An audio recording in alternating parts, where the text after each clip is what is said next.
Hello, my lovelies, and welcome back to my channel. Hey. I owe you guys a huge apology. As you can see, a lot of things have changed here recently, including my channel name, and I am currently looking for a new intro. I'm totally not acting like I have 3 tutorials and vlogs that I was supposed to post like 10 months ago, but it's fine. I think I mentioned last time that I am in the middle of a career shift, so I can't exactly make any promises about a consistent posting schedule or posting more, but my creativity doesn't really ascribe to a schedule, so thank you guys for coming back to watch this anyways. Today, we're going to be making a crochet snake necklace for Lunar New Year. Thank you to the New Jersey Symphony for inviting me to their Lunar New Year celebration. More on that event later though, let's get to the tutorial. In terms of supplies, you'll need about 1200 2mm beads. You might need to use more or less depending on the length of your necklace. I'm using all one color here, but there are lots of patterns and charts for more complex necklaces available for free or to purchase online. In that case, make sure you have enough of each color. You'll also want a measuring tape to check your progress. You'll need some thread. I split my embroidery thread to use just one strand. Tweezers. Then you'll also need the smallest crochet hook you can find. I'm using a 1mm hook, but you can use something smaller if you want. Then you'll need a needle to thread the beads onto your embroidery thread. A pendant is optional. My pendant is a flower carved from Nanjing agate with a bell, just because I felt like adding a little something. The most important part of this necklace is the snake head necklace or cord ends. There are different versions of this. I got mine off of Etsy. Some of the ends are the head and the tails. Mine is 2 heads. Just keep in mind that the inner circumference of these necklace ends might vary. Also be sure to account for the depth of the cord ends, so then you know how much more or less to crochet.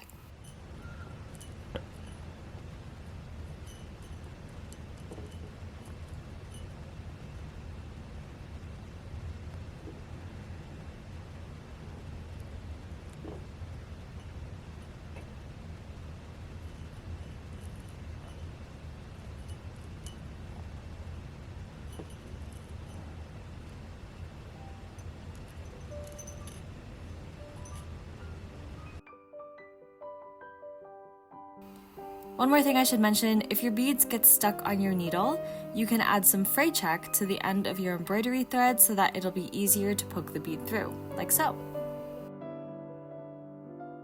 To start the necklace, make a slip knot with the end of the thread that has the beads. Then you're going to place that loop on your hook and chain 6. You may want to change your starting chain count depending on the circumference of the first row of beads and what will fit inside your snake head or tail necklace end. Anyways, slip stitch in the first stitch to connect in the round, move up 6 beads or so to make your work easy to hold. Then insert your hook into the same space you slip stitched and then move a bead up to your work. Behind the bead, pull up a loop and then yarn over and finish your single crochet. You may want to tension your next stitch by putting your finger on the initial loop on your hook. That will make it easier to find your stitches for the next row.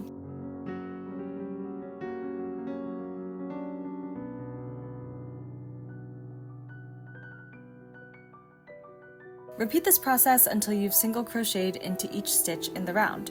Do not slip stitch into the first single crochet to start the next row. Instead, you're just going to continue single crocheting. Count how many stitches you have in the round. You can also count how many beads you have, but for me that's a little bit harder because everything was the same color. I moved up my next 6 beads or so again, so then it's easy to tension my working yarn. Because you're crocheting with beads, your single crochets will look like they're facing inwards. This means it's going to be harder for you to single crochet normally. So it's easiest to single crochet in the back loop only. The back loop will be easiest to get to. Continue working in the round, pulling up a loop, moving a bead up, pulling up another loop, and yarning over to pull through to secure your single crochet.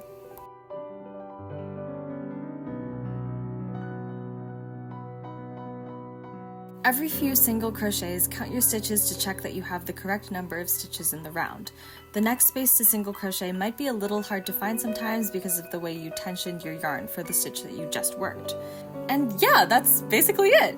Working on the necklace is a lot easier once you make some progress and you get used to the hook size. I'm not making a multicolored snake in this video, but if you want to add a design to your snake, make sure you string your bead colors correctly and have the correct number of stitches in the round.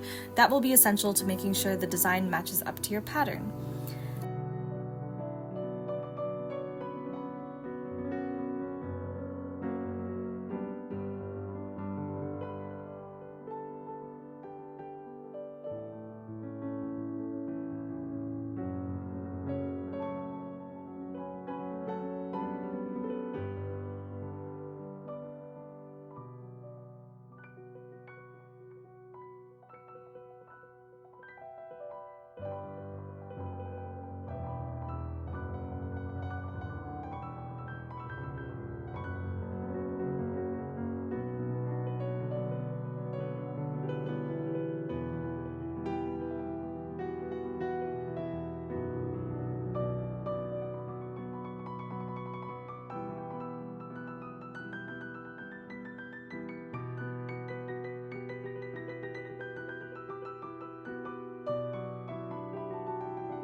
I ran out of embroidery thread, so to attach more, I usually just do the magic knot. My reminder to myself is to take one tail, wrap it around the other thread by bringing it over and under, then tie a knot loosely, and with the other tail, bring it under and over the initial thread before tying a loose knot. I position the join to where I want it before tightening both knots and pulling on both threads to bring them together.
When you're done, you want to take some hot glue or contact cement, something very strong, put some on the end and inside your cord end or your necklace end, and then just put it in. There you go. And then you're going to repeat for the other end and again put it in. If your necklace isn't just all one color, you want to lay it flat and then make sure it's not twisted and it's laying the way you want it to lay while you're wearing it. That way it'll look the way you want it once you glue it down. Currently in the bathroom and about to turn this fan on to air out the fumes of my contact cement.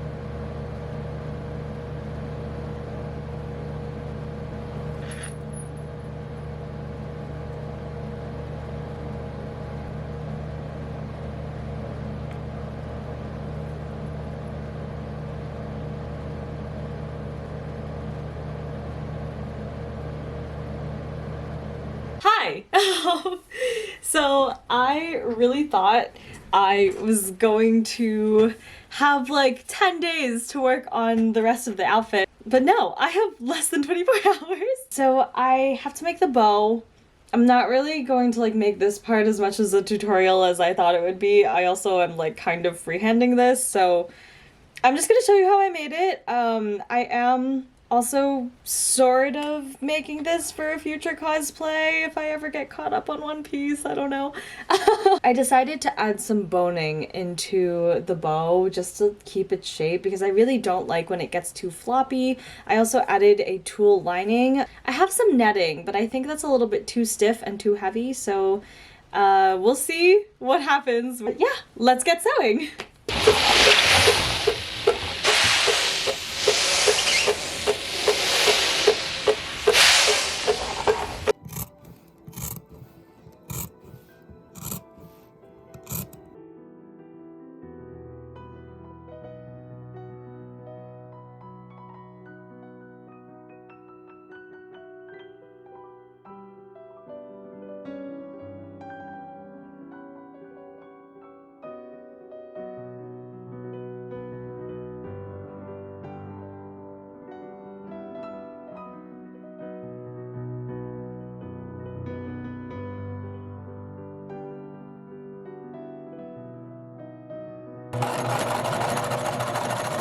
Okay, so I folded it for a test run.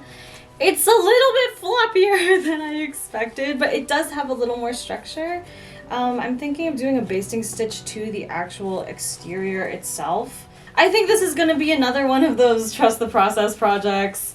I'm assuming it'll look something like this in addition with the tails. Yeah, I think I really need to trust the process. Yeah, let me attempt basting the boning to the outer fabric, and if not, it's fine. I'm sure I will figure something out in terms of structure.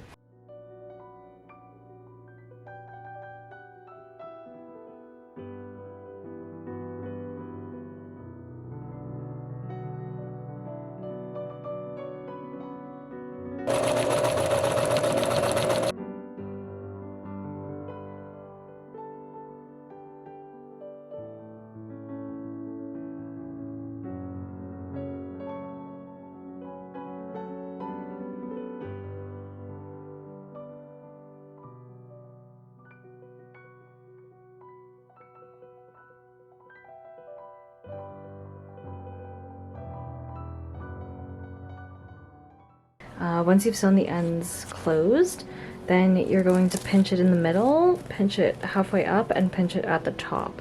So you'll have 1, 2, 3 folds in the middle, and then tuck in the outer edges. So I'm gonna sew here, this two together, this two together, this two together, and this two together. So just sew slowly, and if the middle part is too thick, then you don't have to sew all of the folds.